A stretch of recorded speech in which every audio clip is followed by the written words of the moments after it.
তোমাদেরকে আমি একটা বীজগণিতের সমীকরণ টাইপের অঙ্ক শেখাবো। তো সেই জিনিসটা কি 5x + 1/x সমান 6। আচ্ছা মানা গেল। তারপরে বলছে হলে 25x² + 1/x² সমান 26 হয়। প্রমাণ করি। তাহলে এইটা আমরা কি করে করব? আমরা এতদূর পর্যন্ত জেনে এসেছি, যেমন ধরো এখানে তো কোনো একটা সংখ্যা দিল, ওই সংখ্যাটার বর্গ সমান তো ওইটার দ্বিগুণ হওয়ার, মানে ওর বর্গটা হওয়ার কথা, যেটা সমান দিয়ে থাকবে। এখানে 6 আছে, আবার এখানে 26 দিয়েছে, তো এটা কি করে পসিবল?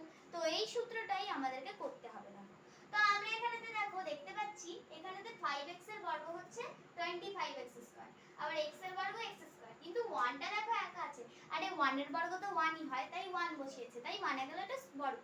তো সূত্রটা কেমন করে লিখবো দেখো আমরা 5x + 1/x সমান আমরা এখানেতে লিখে নেব 6। তারপরে এখানেতে লিখব বাম পক্ষ। এবার বলবে পক্ষ আবার কি জিনিস? এখানেতে কি আবার কৃষ্ণপক্ষ শুক্লপক্ষ একটাকে বাম একটাকে ডান ধরে না, বাম পক্ষ মানে হচ্ছে সমান চিহ্নের ডান দিক, এই বাম দিকে যেটা থাকে সেটা হচ্ছে বাম পক্ষ, আর সমান চিহ্নের ডান দিকে থাকে ডান পক্ষ।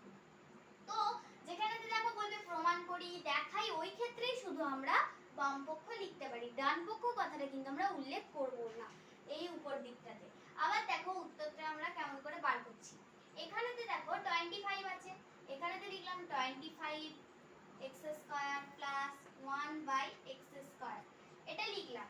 এবার দেখো এইটা যখন আছে আমরা এটা সমান কি লিখতে পারি?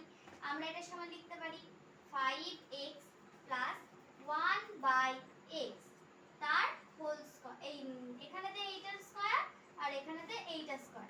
নেক্সটটা হবে দেখো পরের লাইনে কেমন। এবার এইটা হলো, এবার আমরা a² + b² এর সূত্র কি জানি? a + b তার হোল স্কয়ার - 2ab। তো এই সূত্র ধরে আমাদেরকে করতে হবে। তো এখানেতে a + b করছি, a + b তার হোল স্কয়ার -2ab সমান 2 * 5x * 1/x। এবার x এখানেতে দেখো 5x আছে, এটা কিন্তু সাইডে, আমরা কখনোই এটা নিচে লিখতে পারবো না। তো x x আমাদের কেটে গেল, তো পড়ে থাকলো কি 10, 5 × 10 এই 2 * সমান 10। তো এবার এইটা আছে, তো এইটার সমান আমরা কত জানি? 5x + 1/x। এইটা ধরো স্কয়ারটা নেই আর এইটা এই অংশটাই নেই, তাহলে এইটার সমান আমরা কত জানি? 6। তো এখানেতে 6 এর আমরা স্কয়ারটা লিখব, কারণ মাথায় দেখো একটা স্কয়ার আছে, একটা আলুর বোঝা। তারপরে দেখো -10 লিখব। তারপরেই দেখো উত্তর কত বেরিয়েছে? 6 × 6 = 36 - 10 সমান আমাদের বেরিয়ে গেল 26।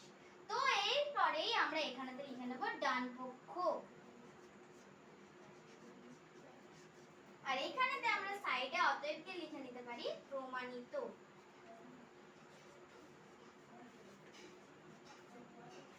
তো আজকের ভিডিওটা ভালো লাগলে অবশ্যই একটা লাইক